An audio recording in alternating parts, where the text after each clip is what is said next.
Ladies and gentlemen, one of my viewers literally reached out to me over the weekend. And he took his time, he brought credit and called me to talk to me on various matters as far as politics is concerned. But this gentleman sounded to be a William Ruto supporter. And he told me one simple thing, that William Ruto will win the 2027 general election very early in the morning. And then I sat back and asked myself, why is this guy saying that? He went ahead to explain. And when he was explaining, I was keenly taking notes. Some of the areas that he was talking about, it is the Raila support in Turkana, the Guusi community, Nairobi County, Nyanza region, especially Lower Nyanza, and of course the coastal province. Now, these areas that he was mentioning, they were taken to be battlegrounds, or maybe the swinging areas come 2027. Now, he gave reasons, and that is going to form the basis of this analysis here today. But before I take you through, take a second or two to subscribe, like, and comment, because that is the best support you can always give this channel. My name is Abel Mokua. My number is always here. You can support the channel. And for those who are making effort to support my channel, thank you so much. And for those actually who are reaching out to me, I really encourage you to do more. Now, Turkana County. Raila Amolo Odinga has been winning the Turkana County not just once, but several times. As we speak today, the governor of Turkana County is from the ODM party. So while William Ruto and Uhuru Kenyatta were working together, Raila Amolo Odinga was able to produce Nanok, be able to produce senator from there, and even several, not once, but it has been happening several times. So there's a way those people of Turkana believe in Raila Amolo Odinga. So this gentleman was saying that the Turkana region that Raila Amolo Odinga has been winning, it goes to William Ruto's side. So that's an additional number of votes to William Ruto's side, which means William Ruto has taken the entire Rift Valley, meaning the Maasai. Now let's talk of also the Kalenjin, and now the Turkana have joined the race. So he was indicating clearly that these people are now behind President William Ruto entirely, and that no one is able to take these people out of William Ruto, because Raila Amolo Odinga has been the one taking them out. Now he's with William Ruto. That's number one. He went to the Guusi region, and he said, despite that Matiang'i is a presidential candidate, there are people from the Guusi region who completely believe in Raila Amolo Odinga, and that whenever he goes, they'll keep following. They'll keep following him. Now, I don't believe that is true when I consider what happened in 2002, where Nyachai stood for presidency, and people entirely went for Nyachai and forgot every other person. While the entire country was heading to NAC, only the Guusi region was heading to Nyachai's side alone. They stood by Nyachai. So they did not work with the wave. Raila, during that time, he was actually in Kibaki's side. But they did not believe in Raila, and they went to direct to Nyachai's side. But do you think, on the comment section, please show me, do you think whether this gentleman was right, that there are people in the Guusi region, and a huge number of them, because that was his sentiment, that are going to vote for William Ruto because of Raila Amolo Odinga? Let me see on the comment section. Now, so it was indicating that Matiang'i will not win the entire Guusi community. And one of the reasons that he was saying is that Raila Amolo Odinga's history, still it is very fresh in most of the Kenyans within the Guusi community. And as a result, most of the people in the Guusi community are going to vote for Raila. Now, he went to Nairobi County. He said that Uhuru Kenyatta and Ruto combined could not take Nairobi from Raila Amolo Odinga's side. And as a result, Nairobi was able to produce so many members of parliament and even MCAs towards the ODM side, or even Azimio side. So he was seriously saying that Nairobi has been Raila Amolo Odinga's bedroom, that nobody can take it from him. He understands, or he has mastered the Nairobi politics to an extent that Matiang'i should completely forget, or even Gachagua completely forget the Nairobi politics. And be sure that he's not going to gain support from there.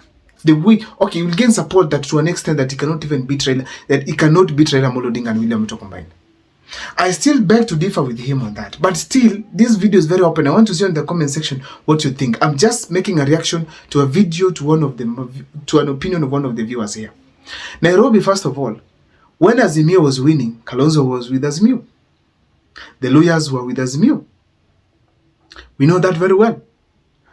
When we had the NASA and we also had the CORD, still at that time, we had the Guusis, we had the Kambas, we had the Kambas, we had the Luos, all of them aligned towards Raila Amolo Odinga's side.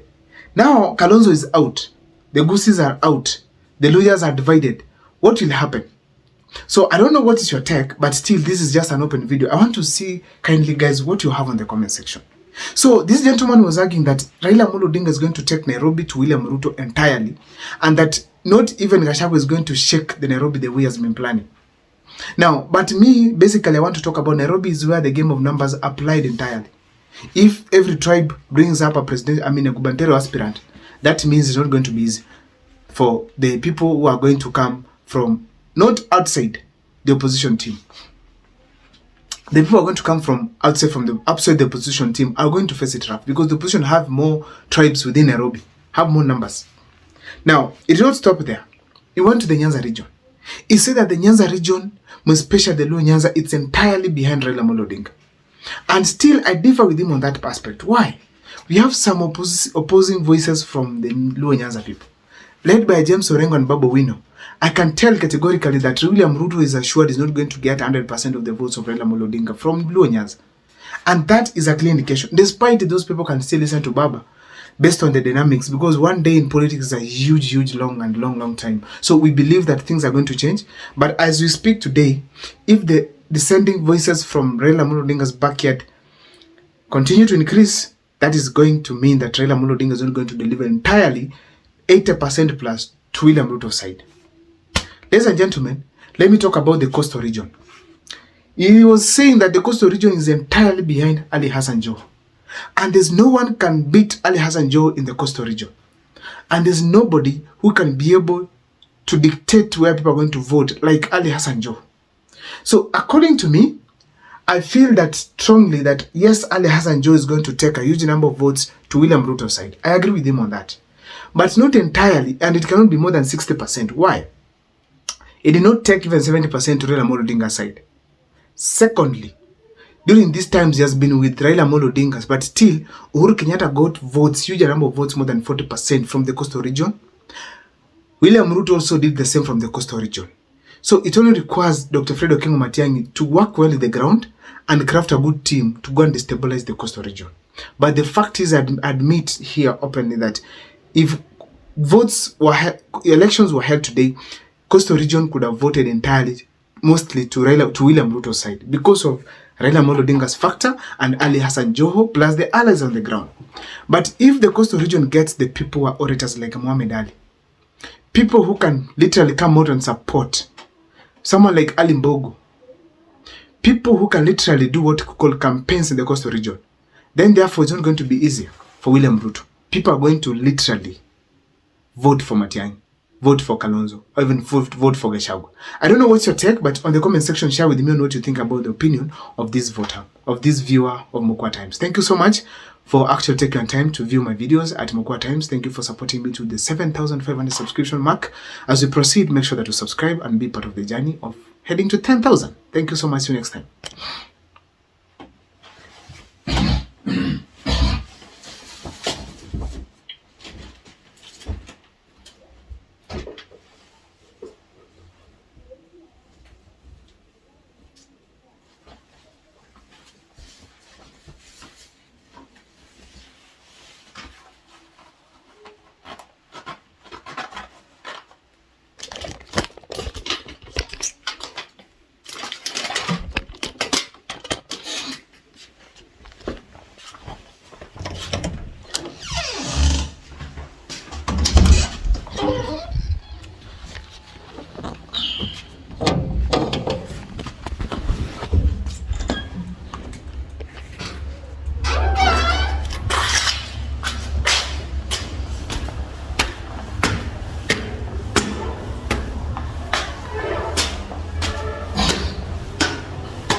Kuja, come.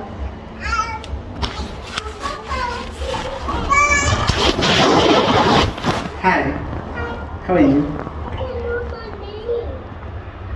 Come, when to walk here.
Huko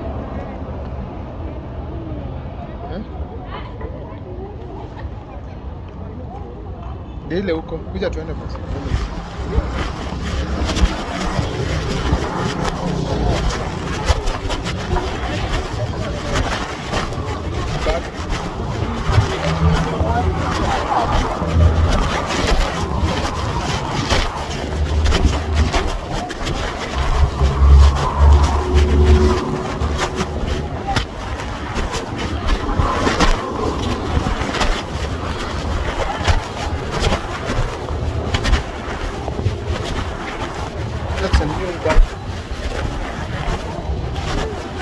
Sasa mkupiga jicho?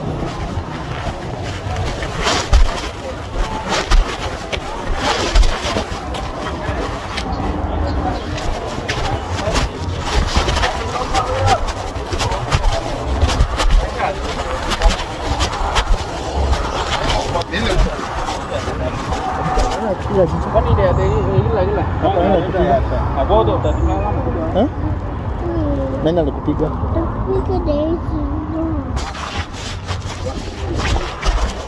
Daisy.